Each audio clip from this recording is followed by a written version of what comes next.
The 1,000 injuries of Fortunato I had borne as I best could.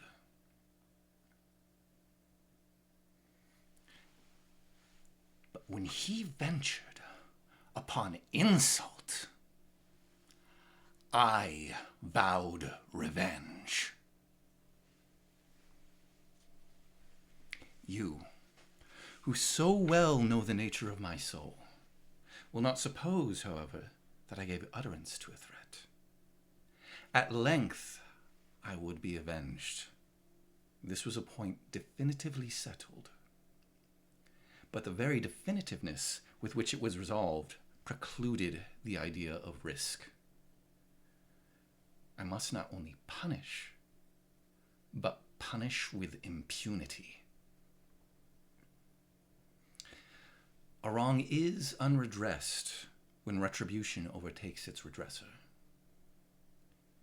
It is equally unredressed when the avenger fails to make himself felt as such to him who has done the wrong. It must be understood that neither by word nor deed had I given Fortunato cause to doubt my goodwill. I continued, as was my wont, to smile in his face, and he did not perceive that my smile now was at the thought of his immolation. He had a weak point, this Fortunato, although in other regards he was a man to be respected and even feared. He prided himself on his connoisseurship of wine. Few Italians have the true virtuoso spirit. For the most part, their enthusiasm is adopted to suit the time and opportunity, to practice imposture upon the British and Austrian millionaires. In painting and gemmery, Fortunato, like his countrymen, was a quack. But in the matter of old wines, he was sincere. In this respect, I did not differ from him materially. I was skillful in the Italian vintages myself, and bought largely whenever I could. It was about dusk, one evening during the supreme madness of the carnival season, that I encountered my friend. He accosted me with excessive warmth, for he had been drinking much. The man wore motley. He had on a tight-fitting party-striped dress, and his head was surmounted by the conical cap and bells. I was so pleased to see him that I thought I should have never done wringing his hand. I said to him, "My dear Fortunato, you are luckily met. How remarkably well you are looking today. But I have received a pipe of what passes for Amontillado, and I have my doubts." "How?" he said. "Amontillado? A pipe? Impossible! And in the middle of the carnival." I have my doubts," I replied. "And I was silly enough to pay the full Amontillado price without consulting you in the matter. You were not to be found, and I was fearful of losing a bargain." "Amontillado? I have my doubts. Amontillado? And I must satisfy them." "Amontillado?" "As you are engaged, I am on my way to Lucchese. If anyone has a critical turn, it is he. He will tell me..." "Lucchese cannot tell Amontillado from sherry." "And yet some fools will have it that his taste is a match for your own." "Come, let us go." "Whither?" "To your vaults." "My friend, no, I will not impose upon your good nature. I perceive you have an engagement. Lucchese..." "I have no engagement. Come." "My friend, no, it is not the engagement, but the severe cold with which I perceive you are afflicted. The vaults are insufferably damp. They are encrusted with nitre." "Let us go, nevertheless." The cold is merely nothing. Amontillado. You have been imposed upon. And as for Lucchese, he cannot distinguish sherry from Amontillado. Thus speaking, Fortunato possessed himself of my arm. Putting on a mask of black silk and drawing a roquelaire closely about my person, I suffered him to hurry me to my palazzo. There were no attendants at home. They had absconded to make merry in honor of the time. I had told them I should not return until the morning, and had given them explicit orders not to stir from the house. These orders were sufficient, I well knew, to ensure their immediate disappearance, once and all, as soon as my back was turned. I took from their sconces 2 flambeaux, and giving one to Fortunato, I bowed him through several suites of rooms to the archway that led into the vaults. I passed down a long and winding staircase, requesting him to be cautious as he followed. We came at length to the foot of the descent, and stood together on the damp ground of the catacombs of the Montresors. The gait of my friend was unsteady, and the bells upon his cap jingled as he strode. "The pipe?" said he.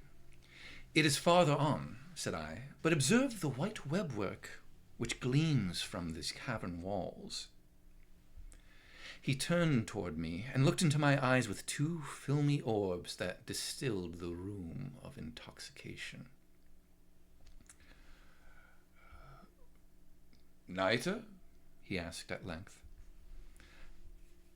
"Nitre," I replied.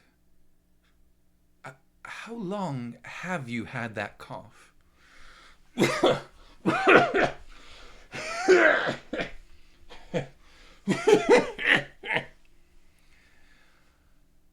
My poor friend found it impossible to reply for many minutes. It is nothing," he said at last. "Come," I said with decision, "we will go back. Your health is precious. You are rich, respected, admired, beloved. You are happy as once I was. You are a man to be missed. For me, it is no matter. We will go back. You will be ill, and I cannot be responsible. Besides, there is Lucchese." "Enough," he said. "The cough is a mere nothing. It will not kill me. I shall not die of a cough." True, I replied, and indeed I had no intention of alarming you unnecessarily. But you should use all proper caution. A draught of this medoc will defend us from the damps. Here, I knocked off the neck of bottle, which I drew from a long row of its fellows that lay upon the mould. "Drink," I said, presenting him the wine. He raised it to his lips with a leer. He paused and nodded to me familiarly while his bells jingled. "I drink," he said, "to the buried that repose around us." "And I to your long life." He again took my arm, and we proceeded. "These vaults," he said, "are extensive." "The Montresors," I replied, "were a great and numerous family." "I forget your arms." "A huge human foot d'or in a field of azure. The foot crushes a serpent, rampant, whose fangs are embedded in the heel." "And the motto?" "Nemo me impune lacessit." "Good," he said. The wine sparkled in his eyes, and the bells jingled. My own fancy grew warm with the medoc. We had passed through walls of piled bones, with casks and puncheons intermingling, into the inmost recesses of the catacombs. I paused again, and this time I made bold to seize Fortunato by an arm above the elbow. "The night," I said. "See, it increases. It hangs like moss upon the vaults. We are below the river's bed. The drops of moisture trickle among the bones.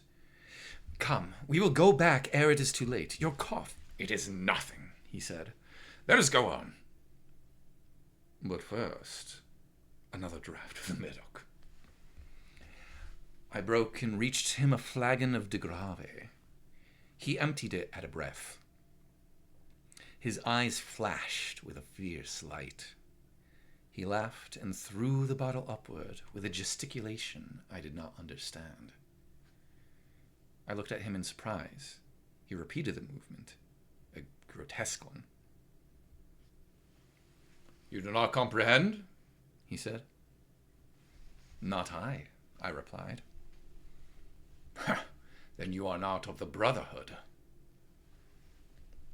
How? You are not of the Masons. Yes, I said. Yes. You? Impossible. A Mason? A Mason, I replied. A sign, he said.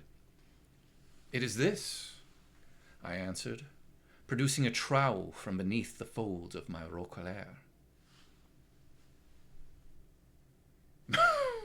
You jest, he exclaimed, recoiling a few paces. But let us proceed to the Amontillado.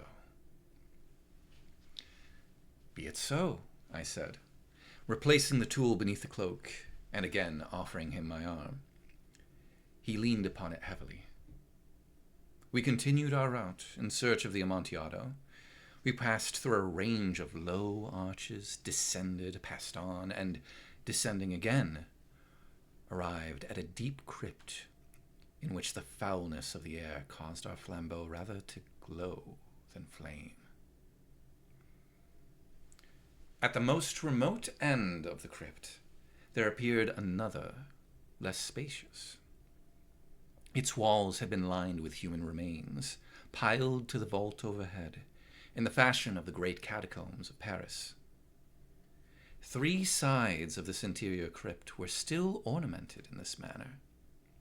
From the 4th, the bones had been thrown down and lay promiscuously upon the earth, forming at one point a mound of some size.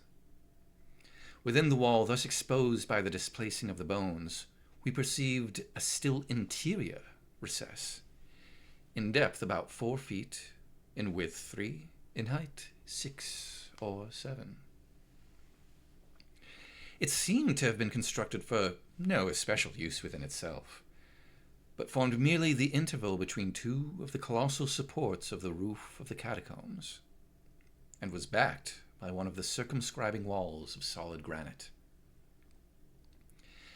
It was in vain that Fortunato, uplifting his dull torch, endeavored to pry into the depth of the recess. Its termination the feeble light did not enable us to see.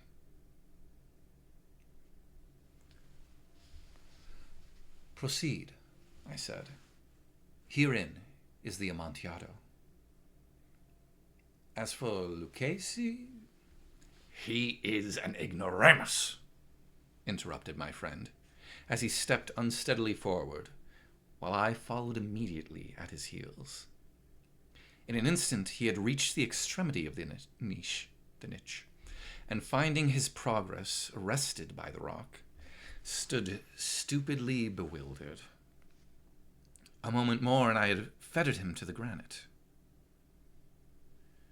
In its surface were 2 iron staples, distant from each other about 2 feet horizontally. From one of these depended a short chain, from the other a padlock. Throwing the links about his waist, it was but the work of a few seconds to secure it. He was too much astounded to resist. Withdrawing the key, I stepped back from the recess. Pass your hand, I said, over the wall. You cannot help feeling the nitre. Indeed, it is very damp. Once more, let me implore you to return. No? Then I must positively leave you. But I must first render you all the attentions in my power. Amontillado! Ejaculated my friend, not yet recovered from his astonishment. True, I replied. The Amontillado. As I said these words, I busied myself among the pile of bones of which I have before spoken. Throwing them aside, I soon uncovered a quantity of building stone and mortar. With these materials, and with the aid of my trowel, I began vigorously to wall up the entrance of the niche. I had scarcely laid the first tier of the mortar, of the masonry, when I discovered that the intoxication of Fortunato had in a great measure worn off. The earliest indication I had of this was a low, moaning cry from the depth of the recess. It was not the cry of a drunken man. There was then a long and obstinate silence.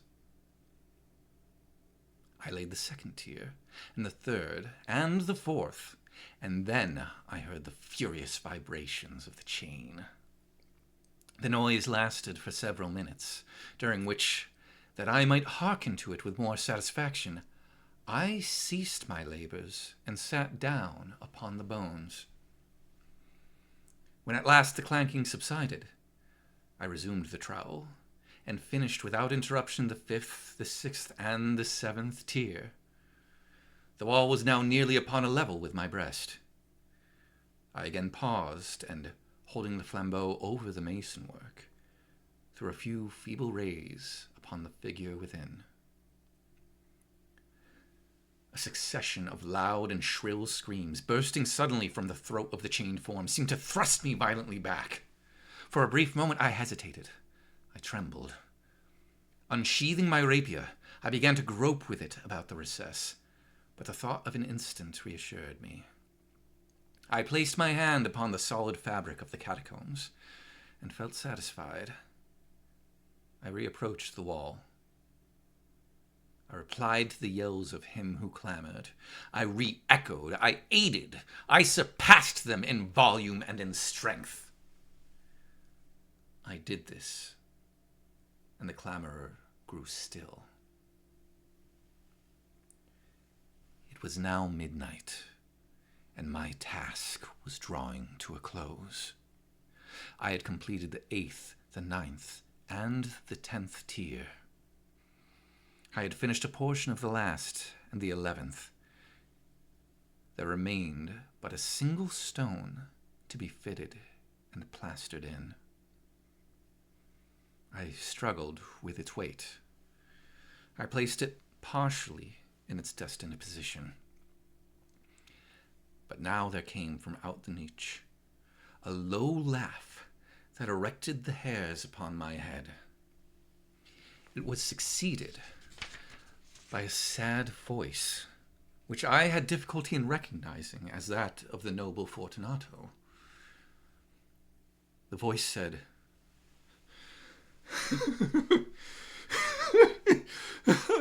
"A very good joke indeed. An excellent jest. We will have many a rich laugh about it at the palazzo. Over our wine."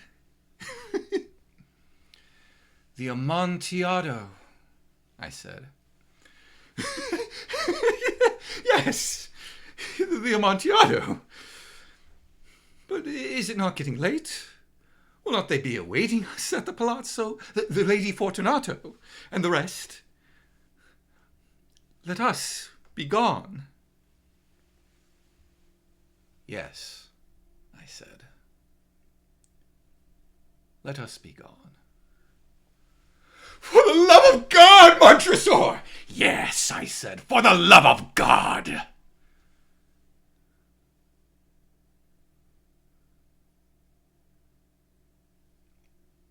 But to these words I hearkened in vain for a reply.